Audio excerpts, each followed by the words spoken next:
Hundreds of people are fleeing the Ukrainian city of Kherson because of intense Russian attacks. We have a special report. Now, it's nearly 2 months since the Ukrainian port of Kherson was liberated, but Russian forces are continuing to shell the city every day from their new position across the river Dnipro. Yeah, yesterday a maternity hospital was among the buildings to be struck. Our correspondent Yogita Lemay spent 4 days in Kherson and sent this special report. Kherson is being pounded.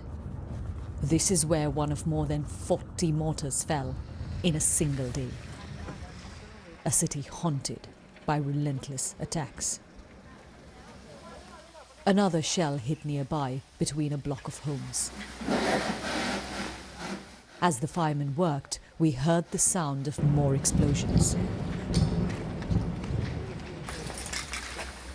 After a brief pause, they returned to the job, dousing the fire before anyone was hurt. Down the road, we found people in a panic. Punish the Russians for their crimes, punish them their whole lives, a woman cried. They'd just seen a neighbour's home being bombed.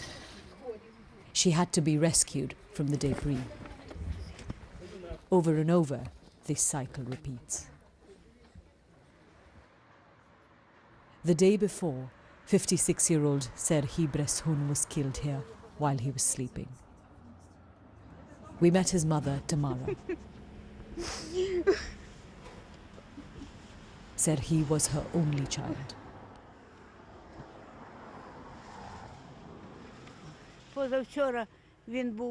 I must have felt something would go wrong that morning, because I urged him to wake up and leave the house.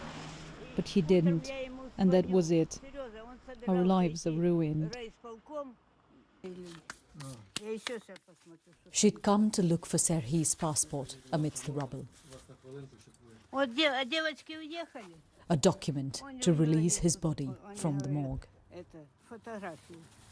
We barely finished the conversation, and there's more bombing. Where do you live? More started. This is a picture of what's happening literally every single day in multiple locations. This is the constant sound that we hear in Kherson of artillery fire being exchanged. This city is essentially now pretty much, on the front line, close to the river, which has become the de facto front line in the south. Behind me actually is where an explosion took place just over an hour ago. 5 people were killed here, 20 were injured. Every single day there are people being killed in this city. Victoria Yarushko, a Red Cross volunteer, was killed just outside this base, a few feet from safety. In the underground shelter, her mother Ludmila showed us the Medal of Honor she was given.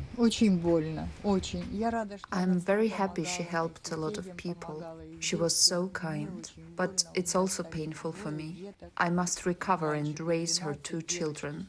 I tell them they should be proud of their mother because she is a hero. Victoria's son Sasha and his sister live here, clearly comfortable with other volunteers. War and loss bind them together. Dmytro Rakitsky was Victoria's friend. When someone so close dies, it is difficult. But if we give up and stop, then her death will have been in vain. We work to make sure people live. Everything else is secondary. The bombs don't stop. While he waits for emergency calls, he checks if his wife and children are okay.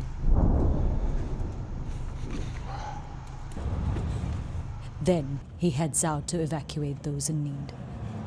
In the few days that we've been here, we've seen the sentiment of relief that there was in the city after it was liberated from Russian control in November change very quickly to one of fear and terror. When the Russians withdrew, they pulled back to the other side of the Dnipro River, and that's where they're continuously bombarding the city from. Hundreds have begun to leave Kherson. These roads leading out had been clear till Christmas. What, have you been affected by the shelling? We asked Irina Antonenko why she was going. We stayed this whole time and thought it would pass. But when the home next to ours and my father's home was hit, it was too scary. At the train station, a mother and 3 daughters, carrying all they can in small bags and boxes. It's very difficult to leave. I love Ukraine and my dear city, but we have to get out of here somehow now, Elena Selivanova told us. She doesn't know when she might see these friends again. Everyone in this city has a painful choice to make. Yogita Limai, BBC News.